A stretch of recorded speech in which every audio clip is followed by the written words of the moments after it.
Mais je voudrais d'abord, avec l'ensemble de mes compatriotes, les amener à constater le fossé qui existe entre le premier discours de 2014, la réalité de leur action et les pluies de promesses qu'ils nous ont amenées aujourd'hui.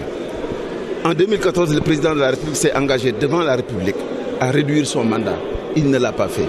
Ils nous ont enfoncés dans un référendum calamiteux.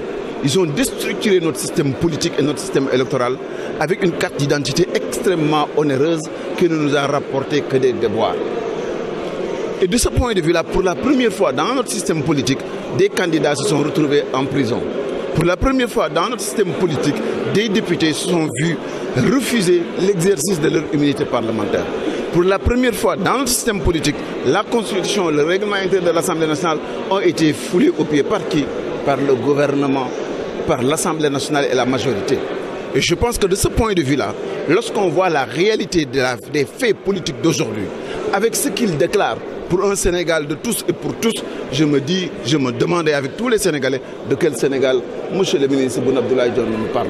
Est-ce que le Sénégal que Khalifa Sall vit, est-ce que quand il parle d'un Sénégal où la justice s'évertuera à être juste, à être équitable, rapide et humaine, est-ce que c'est cette justice-là qui a jugé Khalifa Sall et qui l'a maintenu en prison?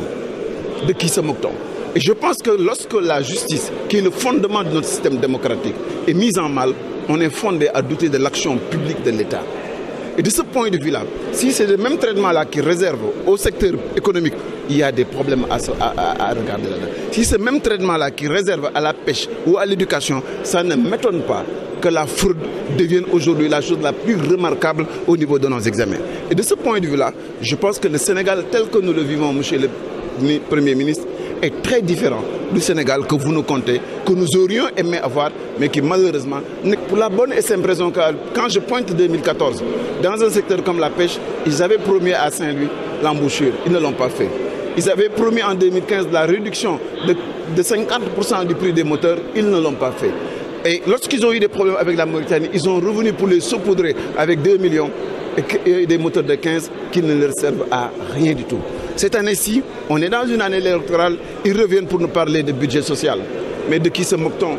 C'est simplement une possibilité de tirage de ressources gratuitement pour servir des experts, pour servir des bases politiques et faire en sorte, comme par le passé, que nos ressources publiques puissent être dilapidées sur des critères qui ne sont ni logiques, ni efficientes, ni dans le sens de l'intérêt de notre pays. Mais non, ce n'est pas un avis d'échec, un échec surtout pour le gouvernement du Sénégal. Voici un citoyen qui a vu l'ensemble de ses recours être rejetés, qui a vu tous ses droits être molestés. Qu'est-ce qui lui reste? C'est simplement aujourd'hui cautionné, qui n'est pas un aveu de culpabilité, je vous le rappelle. Mais en plus de cela, nous avons tous constaté qu'il y a une machine politico-judiciaire qui se donne pour mission de broyer les adversaires politiques. J'espère, monsieur le président de la République, que cette même machine ne sera pas là pour faire entrave au cautionnement de Khalifa Ababacar Sall.